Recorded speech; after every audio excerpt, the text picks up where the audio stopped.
Hey, it's your boy Cosmic here, and today I've decided to do a basic star guide. Is what I'd say if I hadn't already made one. Problem is that video is kind of garbage, not gonna lie. The advice I give ranges from actually pretty good to downright terrible, and since I made it before I started writing scripts, a lot of it is just kind of delivered not well at all. For being honest here, the best part of that video is probably the thumbnail. Given all of this, I felt the need to remake it with some more accurate information, so here we are. So anyway, there are two ways you can play Star. There's the one for cool people and there's the one for Street Fighter fans. There's the more offense-focused playstyle and the more defensive one. I'm gonna go over the second one first just because, well, to be honest, I don't know, I'm just doing that one first. Basically what you do is you start the round by holding down and back at the same time. If you have an opportunity to punish the opponent's attempts to get in with a cannon hit, do that. If they get in an all, do cannon hit anyway to get away. If they start trying to use projectiles, either use cannon hit to go over them, use crashback to get in a cross-up attack while avoiding the projectile, or if you're fighting Scapicon, just duck under them. Out of those three options, crashback is both your best and worst one, as it's the only one that allows you to actually hit the opponent, but it's also the one that involves the most risk, which if you're playing like this, you probably want to avoid, as the life lead is extremely important. Now, at first this might seem like an overly simplistic playstyle and just overall kind of degenerate. It's actually not that at all. In reality, it's an intricate mental battle in which the star player deliberately frustrates the opponent, but also must endure the mental strain that their own playstyle puts on themselves. It might not appear all that deep, but like I said before, life lead is incredibly important, so the first player to give up and start playing too aggressively loses. No, I'm just fucking with you. This is actually garbage. Here's why. It might seem like the more optimal way to play Star, and technically it kind of is, but yeah, no, you're better off not doing this. Chances are, if you're willing to do this, you don't actually want to enjoy JMF and are solely in it from the non-existent prize money. But here's the thing. I don't know if you've heard, but Star is bad. The only reason to choose him is if you think he's a fun character, which, if you only want to win, doesn't actually matter. So with that out of the way, let's get to the version of Star that people who think this is hard are too much of a coward to bother with.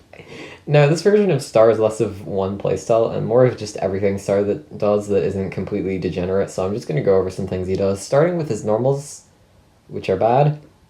5A is useless, but it's a 5A, so that's hardly surprising. GP takes too long to come out, and both of his jump normals get punished on hit by anyone with either good movement speed or long range. So everyone that matters. 5B is actually not terrible, but if you're close enough that it can hit, you'd likely be better off just using cannon hit. Sweep is arguably Star's best normal, since it comes out quickly, has decent range, and causes knockdown, which lets you do this, but it has one problem. Sweep obviously is done with a 2B input. Crashback is done with a held 2B input. This means that Sweep isn't really something you can prepare in advance, you need to just do it on reaction. This isn't a bad thing exactly, it just means that the situations where it can be used are reduced. Still Star's best normal, though. Anyway, moving on to specials, this is actually the point where I said something really dumb in my original guide. When I was talking about Stardust, I said it was exclusively a stun punish and should never be used for anything else.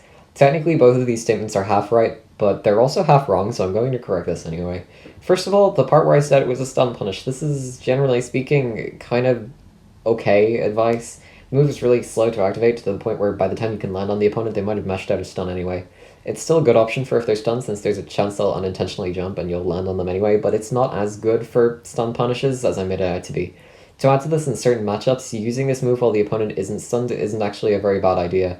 Sure, it's slow, but Star falls incredibly quickly and has no landing lag, so as a result, if the opponent's character can't stick a large, long-lasting hitbox above themselves, they probably can't punish it. Usually it won't actually hit, but it allows you to control your opponent's options to some extent, which can be useful at times. Now, if you were to ask me what times this is useful in, I wouldn't be able to tell you, but whatever, might as well move on to Cannon Hit. Cannon Hit is good. Yeah, that's it, really. It's just good. Unlike everything else Star does, this move doesn't have some fatal flaw holding it back. It's just good. It's a great anti-air. It's perfect for escaping close range, which Star is very bad in. It's just overall really good. Unfortunately, there's also not much I can say about it that I didn't just say in the last sentence, so I'm going to move on to Crashback now. This move is less good, but it's far from bad. If it's used from full screen, it'll cross up regardless of how the opponent blocks, which can make it a good tool for getting in some quick damage.